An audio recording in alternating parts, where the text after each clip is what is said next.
freaking first cut. Golly. Welcome to the First Cut Podcast. I'm Rick Gehman, and this is your DFS preview for this week's 3M Open. And joining me to break it all down, Nejad is here. Sia, do you have your sticky notes handy? I think I do have my sticky notes handy. Thanks for asking. That's a 3M joke. They make sticky notes, right? I think so. Yes. Post-its. They make like a million. Oh, Post-its. Maybe. Yeah. Post-its is the official name, the brand's name. Sticky notes would be what us dummies call it, I think. See, that's like that's like Velcro, right? Velcro is a brand. So is styrofoam. Really loop, right? Yeah, styrofoam is a brand. A Kleenex. It's right. Not really that's a those things that you just mentioned. I think are some of the best branding. Like they're great branding stories.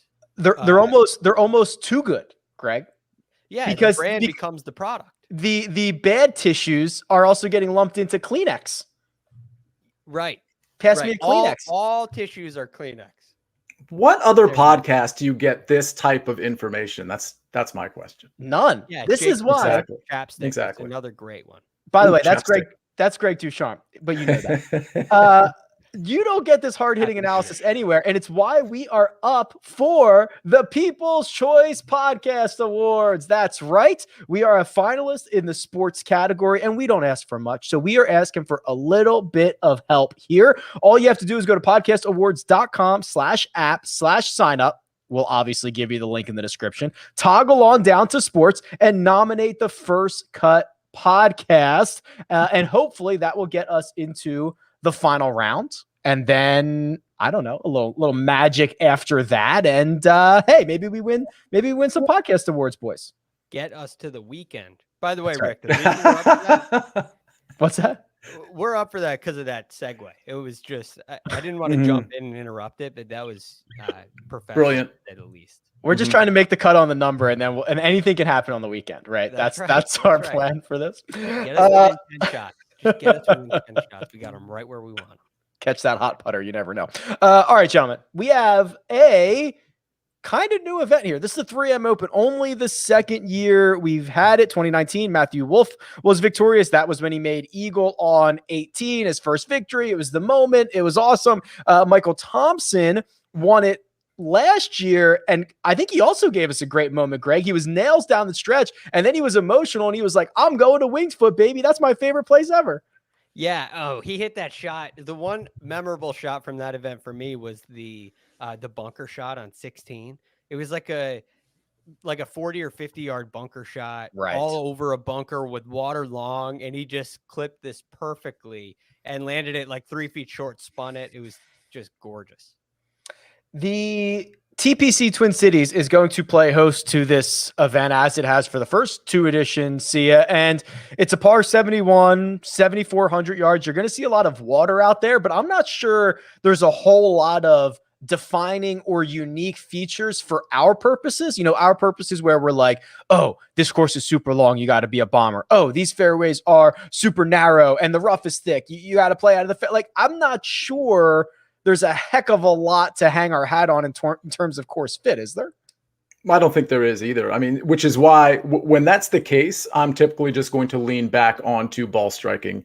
I think off the tee is pretty important here, not overly important. I think approach is going to be the most important metric here. And so I'm going to be looking at off the tee and approach. And, putting is interesting here because obviously we know the greens are kind of big. I think the stip meter, and you guys can correct me if I'm wrong here, it's pretty higher. I think they're going to be fast greens. So that is a feature maybe you want to dig into a little bit.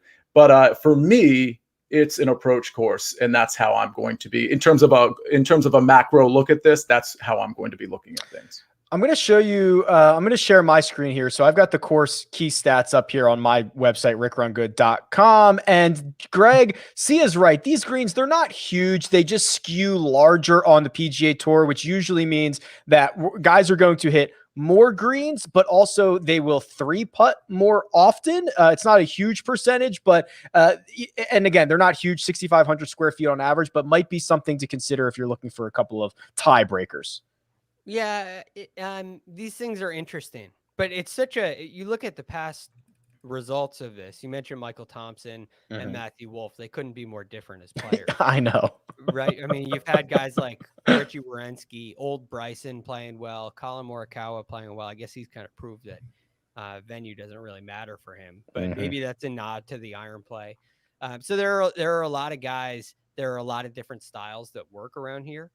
And part of the reason for that is the fact it's somewhat open off the tee, which I think puts a lean into approach play for sure. But the greens also aren't so difficult where you're tested dramatically. You may see some more 3-putts because you'll see some longer putts, but I don't think it's a place like Augusta National is the extreme example where you have all these little ridges and guys are putting it off the green and real challenges like that. It's a little bit more benign. So for me, I lean towards approach play because that's kind of basic, like Sia said, but really recent form is really big for me. Someone who's confident, somebody who's coming in, playing well, feeling good about their game, I think is really important because there are a lot of ways to make birdie on this golf course. And I think it will allow everybody to do that, assuming they're playing well, assuming they're confident. And so I really lean towards recent form in an event like this.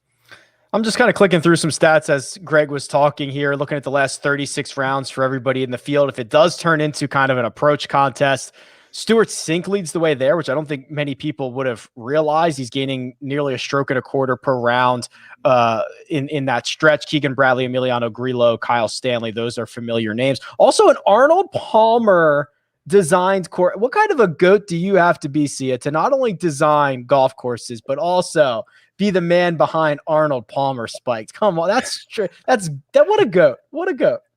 He truly does it all, Rick. I love it. Let's go to the cheat sheet. We have kind of an interesting situation. Brian Harmon withdrew like Sunday night. So he was originally in this field. He is not in the DraftKings pricing, which is good because sometimes we kind of get that void gentleman. But what we have is a very small $10,000 range. It is only 4 golfers. It is Dustin Johnson, Louis Oosthuizen, Tony Finau, and Patrick Reed. And Greg, all of these guys are coming back from the Open Championship. Now, Patrick Reed might have been back a little bit early. He did not have to play the weekend in England last week. But is that at all going to be a consideration when you start parsing out your lineups? It's a factor. No question about it. I mean, it's not just the fact that you're traveling overseas and it's a quick turnaround. It's not just about that, but it's an emotional event.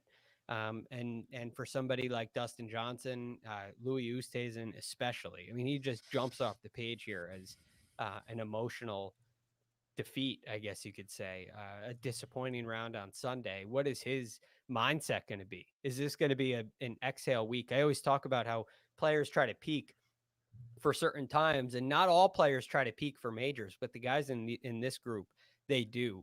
And Louis does peak for majors. So what are we going to get now in the week after? Is he going to be looking at this as a redemption opportunity? Is he going to be looking at this as an opportunity for a win? Or is he kind of looking at this as a cool down? And I'm sure he's not saying, all right, I'm going to go to 3M. That'll be a nice cool down. I'm sure he's not saying that. But at the same time, what's his emotional state? And if this is an exhale, I mean, you're going to have to make a lot of birdies out here. So that's probably, even if Louis didn't just come in third in the Open and if it wasn't disappointed, if he had the week off, I would probably feel the same way because I think this is going to be a birdie fest. And Louis more of an anti-bogey guy. He doesn't make a lot of birdies. I was looking at his birdie average and scoring average earlier. His scoring average is like 10th. But he's like 88th in birdie average or something. Those may not be the right numbers, but they're in the right general vicinity. So I don't necessarily love him. I don't necessarily love Patrick Reed on this style of course. Finau, I have a lot of questions about where he is with his game. This range is not, it doesn't jump off the page to you. Although I do think DJ is trending in the right direction. I think any given week here, he could get hot and pull off a win. Louis 72nd in birdie or better percentage. The other thing about Louis, Sia, is, and I just had this pulled up here, this is the most expensive he's ever been. It's one thing to pay, I don't know, $77, $87, even $9,100 for Louis Oosthuizen. This is the most expensive he's ever been. It's only the 7th time he's been $9,000 or more. And it's been a bit of a mixed bag on how he finishes. It's the 6th time, basically 3 missed cuts, 3 top 8 finishes. If you start looking at kind of how he sets up for this, this just feels like a really steep price to pay, in my opinion. Which makes it all the better of a play, in my opinion, especially after the letdown from the other side of the pond. I mean, everybody's going to say, well, it's an emotional letdown. How can you come back? Well, this is Louis Oosthuizen. Like he operates on the same level every single day, as far as I can tell. So I don't think he's going to walk into this tournament thinking, with shoulders shrugged. I think it's just another opportunity for him. And by the way, I don't know. I wasn't looking, Rick, when you showed I think you said he was 72nd in 40 or better percentage. But if you go down to the last 24 rounds, I think he's 17th in this field. So, I mean, obviously he's creating opportunities, and we know how good of a putter he is. And seeing as though on approach, he's been really good, especially last 24 rounds, and the putting is really good. If those are the 2 components I'm most concerned with in this particular tournament, he seems like a really good, he's not going to be contrarian per se, but I think it makes sense that people will be off him because of the price and because of the letdown last week, or I should say yesterday. And so I actually think Louis is a pretty smart play. In my opinion, in this elite range, I kind of like Louis and Tony Finau. I don't think I'm going to be starting a lot of lineups in the 10K range. Surprise, surprise. But I do like those 2 the best. I think Dustin's trending really well. I agree that Patrick Reed's probably not the best fit here, and his game certainly isn't in great shape. But I think Louis is a really interesting play. I'm definitely going to be playing him. Louis, so I got that number, by the way. Go ahead. He's 89th in birdie average. And third, his scoring average is 3rd. He's 3rd on tour in scoring average, 89th in birdie average. I'm telling you, do not see that kind of, you don't see that kind of difference very often. It's a big difference. You're saying this is because he doesn't make bogeys, not because he makes a lot of birdies. That's exactly. Right. Yeah. So that's why he plays so well in majors, because major championships, even if it gets to 15 under, the winner gets to 15 under. It's about limiting the mistakes. And Louis is great at limiting mistakes. At the PGA, he was basically, I mean, I guess Koepka was kind of the last man standing beside Phil. And Louis was kind of right after that, right? He's in there all the way till the end. He's hanging in there till the end. At Torrey Pines, he was the last man hanging in there until the 17th tee. He hangs in because he's great at avoiding the mistakes. And in those tournaments, it's typically a big number that derails somebody. That's what happened at the U.S. Open. Everybody started making, they all had their moment. Rory, all the big stars basically had a moment where they made a big mistake that took them out of the tournament. And Louis great at avoiding that. I just worry in an event like this, is he going to be able to fill it up? Because he typically doesn't. The only pushback I'll give you there, Greg, is, I mean, I know it was a major last week, but it was kind of a birdie fest like we're going to see this week. I mean, I know it wasn't designed to be that way, but I mean, I think he proved until the back 9, or I should say until Sunday, that he can score with the best of them. And the cool part is this week, he doesn't have Colin Morikawa and Jordan Spieth to be intimidated by on Sunday. He has Jonathan Vegas and Hammer and Hank Lebioda to be intimidated by. So I truly think he's probably going to, if he's there on Sunday, I think he's going to be in a better state of mind because he knows he can beat those guys. No disrespect, Mr. Lebioda on that one. I can't wait to talk about him a little bit later. It's actually coming much later than it should be. I'll be quite honest. Yes. Okay. Yeah. So we have to talk about Dustin Johnson here. He's 11,300. He's the most expensive golfer. He is the favorite. He has 4 consecutive top 25s. I don't know if that's good or not. 2 of them are top 10 finishes. He finished 8th at the Open Championship last week. And this is where we saw him, Greg. He went 78 on Thursday WD. This was this is when he went 80, 80, 78 WD'd. And then I think he won his next start after this, right? Well, there was one in between. He didn't win in Memphis, but he played a little better. I think it was like a T12 or something. And then he went on that tear immediately after that. DJ is interesting too. He's actually, kind of similar to Louis in that he makes a lot more birdies than Louis, I would say, but he's really, really good at avoiding bogeys when he's playing well. When DJ is really good, that's one thing he's great at. He's second in scoring average, but he's also 18th in birdie average. So that's pretty dang good.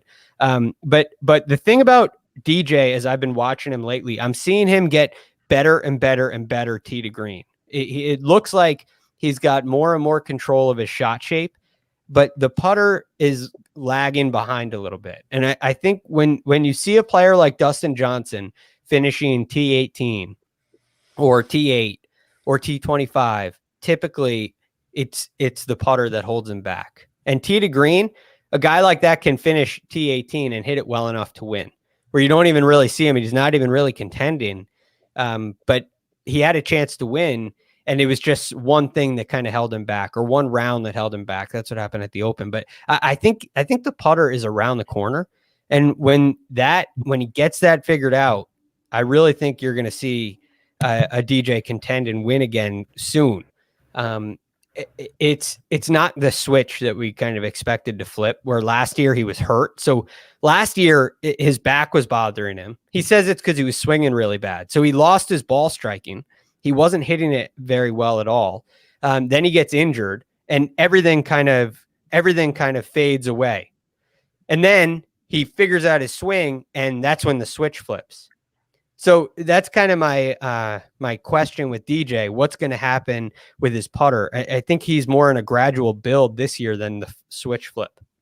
Yeah, he's gained strokes from tee to green in 3 consecutive. I wish there are no strokes gained numbers from the Open Championship last week, so I would have loved to have seen how that played out. But Sia at 11,300, I mean, I don't even know if it's very clear anymore that he's the best player in the field. Louis been so good this year, but like I think I'm getting more and more bullish on DJ. Yeah, I don't mind DJ. I mean, I got to be honest. If I'm ranking these guys and I'm leaving Patrick Reed out of it, I would probably go Louis, Tony Finau, then Dustin Johnson. I was really impressed at what Tony Finau did last week, and Dustin Johnson for that matter. I just, the thing about Dustin, I don't know how dialed in. It does scare me that he did the 78 withdrawal thing. It kind of made me wonder how much does he care about this tournament at the time that it happened. So I don't know what to do with that, but I like him. I just don't love him. The $9,000 range, just a little bit bigger. Sergio Garcia, Matthew Wolff, Cameron Tringale at the top. Emiliano Grillo, Cam Davis, Bubba Watson, and Robert McIntyre at the bottom end of it. Greg, it's a grab bag. Anything you want here? What do you want? Well, this is a more interesting range to me. And I feel in a strange way a little bit better about this range, which is strange. But I feel really good about this range. Bubba Watson, for instance, he didn't make the trip because of COVID. I don't think he was symptomatic. So I like where Bubba is. He's in really good form of late. There's a number of top 25 finishes for him, and he's been surprisingly consistent this year, which I like. And I think this is a good golf course for him. It doesn't penalize you too much off the tee for errancy. And I think it's going to allow him to be creative like he wants. So I do like him. I like where Sergio's game is trending, but it doesn't seem like a great golf course for him where it really demands accurate, great driving off the tee. It doesn't demand that the same way that some of the places with a little higher rough do. But I do think Sergio's an interesting play. And the last guy is Cameron Tringale. It's hard to look at that at 9,500 and say, yeah, I got to play Cameron Tringale, but he's having a great year. His birdies are up, which is really impressive to me. And that's really the thing. A couple weeks ago, I was really into Cameron Tringale for the same reason. His birdie average is a lot higher than you might expect. So I think, and I have it right here, I'm pulling it up. His birdie average, well, it's loading here, but so his birdie or better percentage, he's ranked 28th. His birdie average, he's 23rd. 4.11, right? That's fantastic. His scoring average is 16th. So this is a guy who's added some length to his game gradually. And he's hitting the ball really well. I mean, he's 44th on tour in strokes gain approach. He's 21st in strokes gain putting. This is a guy I think is in really good form. I think he's a really nice anchor for your lineup. If you just sort by January 1st of 2021 on, so most of these guys have 40 or 50 rounds. Some guys have 60. The best players, just strokes gained total. So like straight up, it's Louis Oosthuizen in this field, number 1, Patrick Reed, number 2, Cameron Tringale, number 3. That is how good he's been. I don't think people realize it because it's just a lot of like T20 finishes, that a lot of people don't realize, but certainly worth a look. He finished 3rd here last year, as well as did Emiliano Grillo. Who in this range would you prefer to be making your lineups? Yeah, I like both of those guys you just mentioned, actually. I like Grillo and I like Cameron Tringale. If I had to pick a third, I don't know. I'm sure, Rick, you're gonna rep Cam Davis, so I'll stay off of that one. But I got to be honest, those are the two guys I like. I'm worried about Sergio's putter. So as much as I agree with Greg exactly what he said, the ball striking is there, but again, that off the tee game, I don't know that that's going to be as critical here. And then when you look at the putting, it just doesn't really measure out here for Sergio. Tringale, interestingly, hasn't been good off the tee either. And I think it's a really good time to take him because he hasn't been that good lately. He's missed a few cuts here and there, and his placements, they haven't been that great. And so I think people are going to be reticent to play him this week. They might just pivot to somebody else. I think in spite of the off the tee game not being very good lately, I think he's a great course fit. And frankly, recent form, while I do value it, these birdie fests, I've come to kind of realize that a lot of guys who might not be in good form tend to perform in the birdie fests, like more than expectations. So I think Cameron Tringale is primed to have a good tournament. And of course, I like Grillo too. Usually we're questioning Grillo's putting. But against this field, he's just about average. So I have no issue with Grillo there. We know his ball striking is great. Yeah, and you're right. I do always love Cam Davis. This feels like a pretty good spot for him. He just won a couple of weeks ago. He got the start in between, which I feel like is always valuable. Bentgrass, by far his best putting surface. In fact, it's the only surface he actually gains strokes on, and he gains a ton of them. So I'm trying to live down in that mid to low 9,000 range with Tringale, Grillo, Davis. I don't even Bubba, I think, is fine, and McIntyre is a hair more volatile. I wouldn't blame you for that. I'm kind of living in that lower 9s. We certainly have to figure out the value. There's a lot of value coming up. There's value further down the board, and then there's a lot of question marks, and we're going to get into all that. But first, we're going to take a quick break and hear a word from our partners. And we're back. $8,000 range here, Greg. It's Ricky Fowler and Keegan Bradley at the top. We've got 2-time winner already this year, Stuart Sink up there as well. And it goes down to Luke List and Gary Woodland. What do you see when you look at the 8K range? Ooh, kind of a interesting range. I want to get on the Ricky Fowler bandwagon, but in 8 of Ricky's last 10 tournaments, he's had a round of 75 or higher, one round in the tournament. And if you shoot a round of 72 out here, that could be enough to play your way right out. Yeah. If it happens on Thursday or Friday, it could mean you missed the cut. So I am a little worried about Ricky's consistency. There's that variance, that trust factor that I think he's still lacking. And after seeing that today, or last night when I was looking into it, I kind of feel like I'm going to end up being late on Ricky before early. So anyway, going down farther than that, I think Patton Kizzire is really interesting to me. Yeah. He just finished 11th at the John Deere. He was 25th at the Rocket Mortgage as well. And he shot some really low scores, 65 and 64 on those Sundays respectively. So he is really interesting to me. And then continuing down the list. Let me stop you there because Kizzire has something really wacky going on here, and it's great, especially for Showdown. It's kind of interesting just because I love his volatility. Here are his round 4s, just his round 4s. His last 4 Sundays, he has gained at least 3.7 strokes in each of them. That's insane. Also, in 6 of his last 7, he's gained at least 3 shots on the field. He is a Sunday hero. It's resulted in some really good finishes. I like that volatility if you're trying to win like $1 million. Right. And that's the kind of guy where you're looking at your lineup on Saturday night, and the next time you check on Sunday afternoon, when you start settling in and watching the action around 2:00, and all of a sudden your money's doubled, and it's because Patton Kizzire has just gone on a complete heater. So that's the kind of opportunity that he provides. But it's a sign that he can make birdies, that he's not afraid of going low. It's a sign of confidence when you can shoot that kind of score. So I really like that. Was there one more guy that I cut you off on there? Yes. So I was saying, continuing down the list, Luke List. Here we go. Nice. Oh, boy. Jeez, I did not see What'd that you one think? coming. Yeah. Okay, Luke List played a nice tournament at the Barbasol. He did. Probably should have won, but he started 3 over through 3 on Sunday. So he's got something to figure out there with the lead, but he also came in 4th at the John Deere Classic. And he had a nice finish a while back at the Wells Fargo as well. So Luke List is an interesting guy to me. He has that ability with the driver where he's really long. He can be inaccurate. I don't think that's going to penalize him this week. And I like the fact that he's feeling like he's building towards something. That disappointing loss at the Barbasol, that disappointing start, I think will fuel him. And he'll say, okay, I'm really close.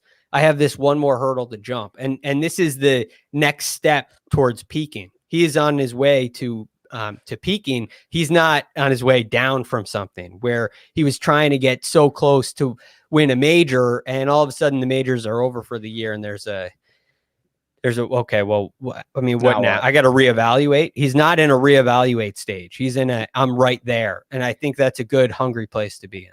Luke List had to hit 3 different provisionals on Sunday, which is something you don't want to have to do in the final round at Barbasol or anywhere, and something that is probably not going to happen again. So unlikely there. And then also the good news about Luke List, if you've been paying attention for his entire career, you'd like the fact that he's been a 0 putter over his last 3 events. If you look at the 3 events before that, he's lost about a combined 10 strokes putting. That is much more reminiscent of what we normally see. If he can continue this 0 stretch, you got to think Luke List is going to give himself lots of opportunities. Sia, when you start parsing through this $8,000 range, what do you come out with? I like Stuart Sink to start. I mean, I'm going to pass over Keegan Bradley. I think I'm going to play him a little bit. Obviously, a great ball striker. The putting just really worries me with him. Maybe if he was a little less expensive, I'd consider him. I think Stuart Sink is a great course fit. I mean, he's been really good on approach lately, for one. We know how capable he is off the tee. He just seems like the type. I mean, the only issue is, he's only played here once, obviously only 2 tries to potentially have 46th. It doesn't really concern me that much. He missed the cut at the Open. That doesn't really concern me either. I just think he's such a good course fit. And I think he's kind of a value at 8,700. Other than that, there's 2 guys I want to mention. For Birdie Fest, I'm always interested, just like Patton Kizzire, I'm always interested in Maverick McNeely. I think Maverick McNeely is just one of those guys that can pop for you. The metrics are solid. And if I recall, last year, did he finish in a tie for 3rd? No, that's somebody. Oh, that's probably Charles Schwartzel. No, this will be his debut. This will be his debut. So I like McNeely in a Birdie Fest. And the last guy, I just kind of spoiler alert, Charles Schwartzel. His approach game, his ball striking has actually been really good lately. I think that might surprise some people if they look at what his approach game has been last 24 rounds, for example. Also tied for 3rd here last year with Griot, with Cameron Tringale. I think he's a kind of slightly under the radar guy that could really pop this week. Sorry, Rick. Just real quick, let me put a bow on Maverick McNeely, Greg, because something might be interestingly happening here because he's very young, right? We're still trying to figure out what he is. And for the majority of his young career, he's been a popper, where it's a runner-up finish at Pebble Beach, and then you miss 3 cuts, and then you finish 4th at Heritage, and then you miss 3 cuts. Well, he's made 4 cuts in a row, and not only 4 cuts in a row, he's got 4 top 30s in a row, and he's gained strokes putting in each of them. And he's gained strokes on approach in 4 out of 5. These are things he's never done before, which sometimes I think, hey, maybe these are outliers, or maybe as a young player, he's finding something. So I do think McNeely is really interesting to kind of keep this momentum rolling. We're going to learn a lot about him over the next couple of weeks. Sorry, Greg. A young player with a nice pedigree too. Yes. But to go to Charles Schwartzel, as Sia was saying, the thing I like about him, he played a nice tournament at the U.S. Open and then took a little bit of time off, but he did play the Barbasol. Yes. And he finished 26th there, which may not be great, but guys that are playing in their 2nd week or 3rd week, they have a chance to kind of clean some things up when they've taken a little bit of time off. So I do think that's a great sign that he's kind of moving in the right direction for a really nice week. I love it. The 7K range. Chris Kirk, Doug Gim, Hank Lebiota goes all the way down to, it's a huge range, Sam Ryder, Scott Piercy, Tom Lewis. Now, before we jump into this, I have a stat here. And I will say, I don't love these types of stats, but Justin Ray tweeted out earlier today that TPC Twin Cities had the second most approach shots from 175 to 200 yards of any course on tour the last 2 years. Only PGA National has had more. I don't love these stats. I think they're flawed in some way, but if you like them, the 7K range is filled with those guys. So the number one guy is Doug Gim. He's 7,900. The number 5 guy is Kyle Stanley. He's 73. The number 6 guy is Joel Damon. He's 75. So if you do like these types of stats, Sia, you can find some value here because the guys who do well in that category are very, very cheap. I'm not a huge fan of it, but listen, happy to be transparent, happy to at least throw out some ideas. Yeah, I mean, I like the stat as long as you can match it up with, it's one of those things. What do you value in this tournament? If you value putting it all, then, because Keegan's up there too, then I believe he is at least, then, or Kyle Stanley, like they can kind of like ruin you once it gets onto the green. So I'm trying to sort of match up those types of stats and of course, general approach with at least some decent putting. And I say that knowing that I just recommended Charles Schwartzel and I don't think his putting has been great lately. Well, you mentioned it. I mean, the top 12 guys from 175 to 200 are all losing putters. The first guy who actually gains putting and plays well in that category is David Hearn. He's 6,200. So just an idea, Greg, when you start parsing through the 7,000s, I mean, let's just do it. Hank Lebiota's here. Yeah. Why is he here? So disrespectful.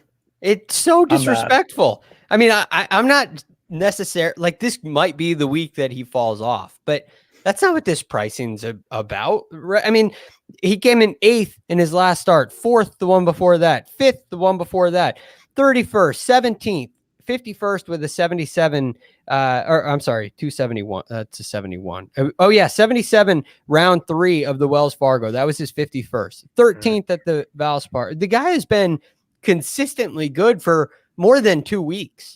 Right? He's cheaper. He is cheaper now. He was 8,400 at John Deere. He finished 8th and scored 103 DraftKings points. He is now $500 cheaper. Sia, 2 weeks ago, I said it's one more go around for Hank Lebiota. Then I said at the John Deere, well, this is probably a pretty good spot for him. One more go around. Now I see the price and I'm thinking, man, one more go around. Like this is it's going to have to stop at some point. This great streak that he's on is going to end at some point, but man, is that an appealing price. It's super appealing. And the thing is, the John Deere was his bad tournament. You know what I'm saying? Like the 2 weeks before, like he finished 8th, the 2 tournaments before that, he was 4th and 5th, just like Greg said. This is becoming a pattern. And if you watch him play, like he's passing the eye test too. So, he's going to be really popular. It's funny because just 3 weeks ago, which tournament was it? Was it the John Deere or maybe it was the Travelers? Yeah, it was the Travelers. He was 1.6% owned. Yes. And I just wonder, I mean, where are we at? Do you guys want to speculate? I mean, he's 7,900. That is a bargain. I mean, what, 18% on Hank Lebiota? Yeah. From the Valspar on, I mean, we talked about this a little bit with Pat and Kazire. From the Valspar on, his Sunday scores are as follows: 71, 67, 68, 67, 66, 68, 65. That's a guy who's he's not afraid, right? He's not getting here. Oh, I can't believe I'm in the mix and I'm going to turn around. That's a sign that this is a pattern, to use Sia's word. So this is a good thing. He's in a good place. Play him. Like this ends, Rick, at the Northern Trust. Maybe. Oh, that's where it ends. Oh, because Right? that's how deep it's going to run into the playoffs. You're talking about two runs, right? You got this week. You got Wyndham. He's playing great. I mean, he's probably a good play at the Northern Trust because he's going to be cheap, really cheap. He might be a great play there, but the golf course gets a little bit bigger. The golf course kind of changes a little bit, but this week and the Wyndham, unless he really plays poorly this week, I think there are 2 great opportunities for him to win. Yeah. I agree. So disrespectful, this pricing. I can't believe it. We are incensed. Change it right now, Incensed. DraftKings. Shut it down. If all of that wasn't enough, he has played this event twice. He finished 34th and 26th. So and that's when he wasn't even playing nearly to the level he's playing right now, obviously. yeah, he wasn't even good. All right, Sia, what else in this range here? It's a massive range. I've picked out a couple of guys, but why don't you take a crack at it? There are so many guys to like. I guess I'll just run down the list. I'd hate to give storylines to everybody because we'd go an hour. Doug Gehman makes sense. I haven't really been on him lately. Obviously, the putting is a concern, but the ball striking is great. I don't think I'm going to be highly invested in Doug Gehman, but I'm certainly going to have some shares. I think Ryan. Go ahead. I'll help you out there. The good news about Gehman is bent is one of his better surfaces. He's terrible on Bermuda. He's actually pretty decent on POA. He's pretty good on bent too. So the putter. Interesting. Rick, I saw that on your course key stats, by the way, on RickRunGood.com. So I probably should have mentioned that. Yes, indeed. So listen, I think Ryan Moore might have turned it around. I'm pretty sure I said the same thing like 2 months ago, and I was totally wrong because he was just kind of all over the place. I don't know that it's a great course fit, but I don't think it's a bad course fit for Ryan Moore. I like what he's done lately. So I think Ryan Moore might be an interesting play. I'll just name a few more. Jonathan Vegas, I mean, the ball striking has been really good. So I think he is a very good, like high upside type play. And then Kyle Stanley and Brandon Hagee, I think, are also upside plays. Stanley with the putter is potentially a problem. So tread carefully there. But and Hagee's been sort of still under the radar, but he's been playing really well too. Yeah, I was very impressed by Hagee had like, I guess I could just look this up. It's right in front of me. He had like a runner-up finish, and then he played well the next week, which I always think is hard to do for guys who are not in the mix. Okay, he finished 6th at Rocket Mortgage, then played well and finished T18 at John Deere, but I feel like he was in that for a lot longer than his result indicates. So it's always impressive when guys with not a lot of experience in that position back it up the following week. And just to backtrack a little bit on Hagee, I mean, I'm a little concerned about those approach numbers over the last 6 or 7 tournaments. But again, he does tend to pop here and there. But you're definitely taking a chance on Hagee. That's not one of my favorite in the 7K plays that I mentioned. Greg, fire away. The thing I like about Hagee is how good he is off the tee. Right, his distance is evident. Right, he's averaging 310 off the tee. So I think this could be a really good spot for him. He was one of the guys that I had circled. I'm not really into the Kyle Stanleys. Again, like I kind of feel like a Johnny Vegas or a Patrick Rogers has more pull for me. I mean, Patrick Rogers just played a really nice tournament at the Barbasol. He came in 5th. He's another long hitter who putts really well. That rare combination we talk about all the time. Yeah. He hasn't been great. Like he feels a little bit like an underachiever to me. Like his skill set seems to be so good. His swing is so pretty. And the results are just kind of average. But I really like what I saw last week. I think that's a nice finish. I think you could see another one this week. So I like Patrick Rogers too. Johnny Vegas gives you a lot of, equity, a lot of popper kind of equity, which I really like as well. So it's an interesting range. Cam Champ was a guy I looked at initially. It said, well, he came in 11th at the John Deere. He's got such a elite skill set. Yeah. He's won twice on tour.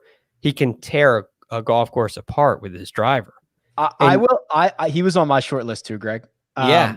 I will, and I'm not a Cam Champ fan. Me neither. He makes me nervous, but I mean, he's been so there's a couple of things here. I think he's the perfect guy to try to get early in this field because he's won twice. He had an interview at John Deere, and I know a lot of guys, it's like coach speak or whatever.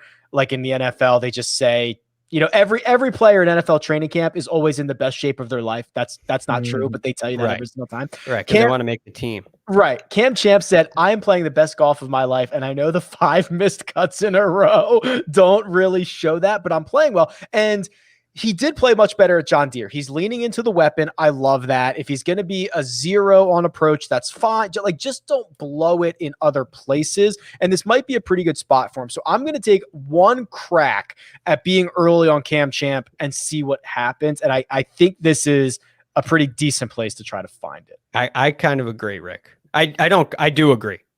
Not kind of.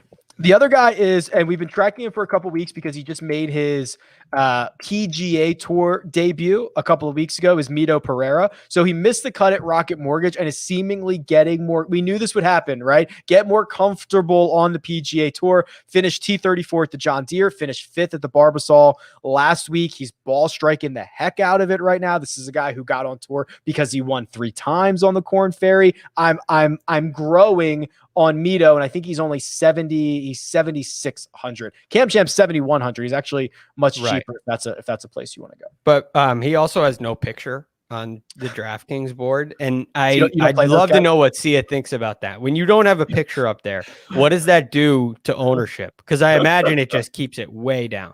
Well, actually, I genuinely think it does, and this is going to sound like totally, just random, but I also think guys who have names that sort of pop. I think Mito is a cool name to say. I think people like saying Mito Pereira, and I actually think that gives him a little bump. I think we've talked about guys with boring names, right? And it's just like, I don't want to take that guy. He's got to, like Tom Hogue, who I might talk about in the 6K range. That's just not a name you want to like tell your friends that you have in your lineup. So I think there's something to that. People get intimidated. Like, he must be not good. He can't be any good if he doesn't have a picture, right? Right.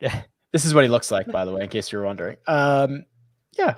You got to get his picture up there. Yeah, they got to get. I don't have his picture either, so there's usually a headshot right here. I don't have it either, so I got to add him to my database. We have a list of complaints to submit to DraftKings, gentlemen. Anybody else in the 7K range before we bop on down to the super value $6,000 range? I mean, I'd be remiss if I didn't mention Adam Schenk. And honestly, he's sort of getting it done sort of smoke and mirrors style, but he has been pretty good lately. So I think on this course, I think it's a decent value at this price. Maybe Sam Ryder.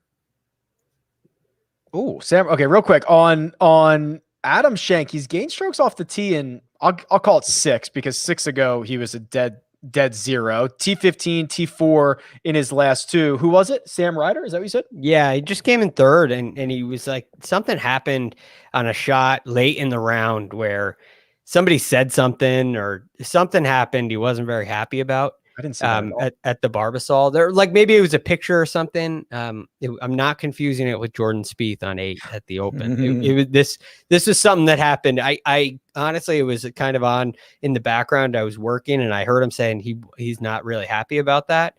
So I don't know what exactly it was, but I saw him hit a couple shots that were really impressive, and he could be a popper. I like it. I like that he just had a really nice finish last week. So maybe he's an option. He gained, this is not a typo, 11 strokes on approach last week, which was obviously number 1 in the field and number 1 by nearly 5 full strokes, which that might be pretty one of good. Hold on a second. 11. I don't think I've seen that before.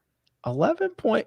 It is the 1, 2, 3, 4, 5th best approach tournament by any golfer since the start of 2015. So 6 years. That's how good that was last week. Wow. That's pretty interesting. That's amazing.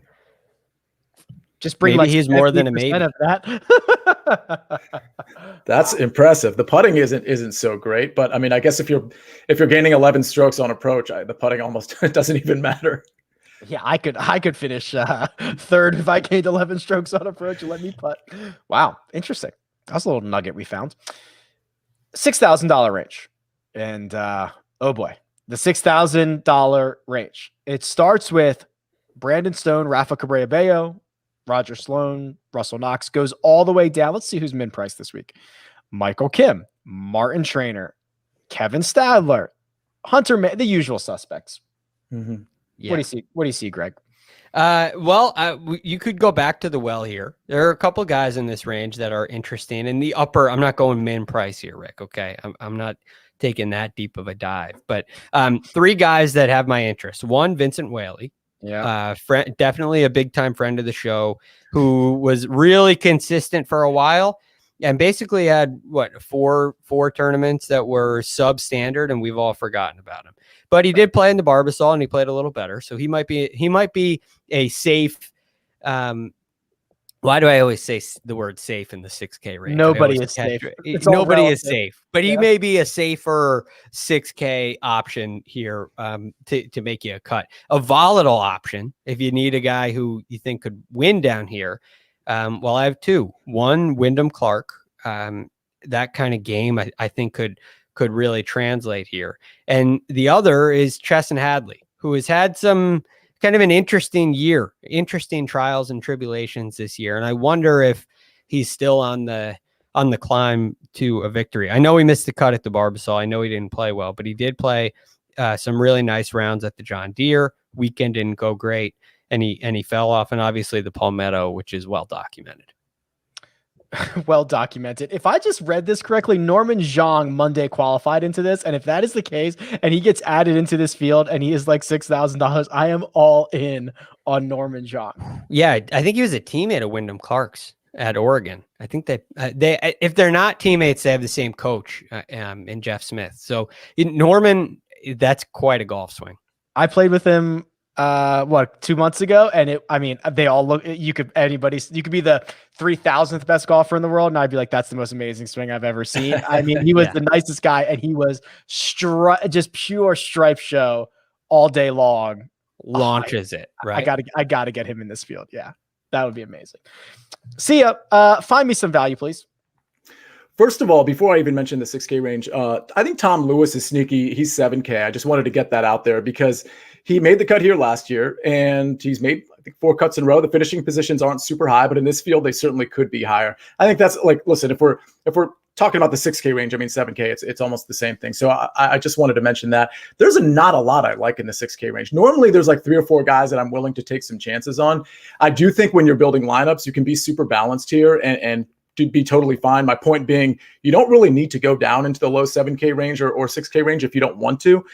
With that said, at least relative to other DraftKings tournament constructions, but a few guys I might speculate on. Tom Hogue, he hasn't been very good here, but when he pops, he does pop. It just hasn't happened much lately. He is a local, I think, to this course, but certainly to this area. So is that helpful? I'm not really sure. That's very narrative-y. I think you could go either way on that one, but I think Hogue is interesting. Chris Baker, Satoshi Kodaira. I mean, if you really need to dip into the 6K range, Rick, go ahead, because I know we want to lament Satoshi Kodaira. I mean, it's actually, it's almost from like a documentation standpoint of how just weird and strange this run has been. And he had those 4 straight events here, from Wells Fargo to Travelers, where he was great, he was valuable, he was gaining strokes off the tee, he was gaining strokes on approach, he was hot fire with the putter. Then he missed 2 cuts at Rocket Mortgage and John Deere, and then he's back at it again at the Barbasol. So he finishes T20. He was 3rd in the field in strokes gained ball striking, which is approach plus off the tee. And now he's lost the putter again. This is just like I will probably fall for this again because I hate the $6,000 range and he's only 6,500 and I don't really like anything, but like I just want to, this needs its own like 30 for 30 series. I have no idea where it's coming from, how it's happening, where it's going, when it's coming back. It is one of the strangest things I've seen in a while. Yeah, I mean, it's one of those things. Do I want to get my heart broken again? So, in a big single entry, I'm not going to be able to stomach Satoshi Kodaira. But I think if you're in like a 3 max, or if you're in a big tournament, I think a couple shares of Satoshi Kodaira could be okay. And Rick, there's one last guy I wanted to mention, and I think you might have mentioned him. I know you mentioned him on an earlier show today, and it's Michael Gellerman. So if you look at his his cut history, I mean, this is a guy pretty much nobody's ever heard of. He missed the cut at the Barbasol, so that's not very good, but he made at least 4 cuts before that. He made the cut here last year. And if you look at his approach and off the tee numbers, they're actually pretty good. Like the off the tee is just about average in this field. And approach, again, last 24 rounds is well above average in this field. The problem is he's horrific with the putter. I mean, literally almost really like bad. Dead last. So, that's not great, but can he get hot? I don't know, but he's also 6,100. So if you have to jam somebody in because you want to play Tony Finau and Dustin Johnson or something like that, and you want a 9K guy too, I think Gellerman's your guy. Yeah, Gellerman pops up when you run things that are like, hey, last 24 rounds and you really want ball strikers. That's when Gellerman pops up, because he's gained a ton of strokes on approach in his last 4. Now his best finish in that stretch is T34 at the John Deere, because he is horrible in the short game. I mean, he's losing 1 to 3 strokes around the green every single week, and he's losing 3 or 4 on the greens every single week. It's really ugly. It's That's why nobody's ever heard of him. I Right. just think it's so Yeah. funny when we use the word. He's horrible. Oh, it's think all so relative, right, hysterical. Greg? Yeah, of course it is. It just cracks me up. I love it. But can I compared to tour average, he's horrible. I know. I'm with you. I understand. I'm not.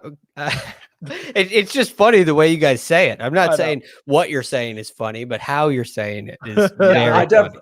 I definitely bold-faced horrific when I said it. So my apologies to the Gellerman family. Well, let me ask you this, though. Do you guys, for this tournament, I mean, I know he's bad with the putter too, but I don't think around the green game is going to come in super heavy here. Do you guys agree with that sentiment? I mean, in other words, if we're taking a shot on a guy like Gellerman or somebody better, like a Keegan, for example, it's really just the putter that we're more worried about relative to the other part of the short game.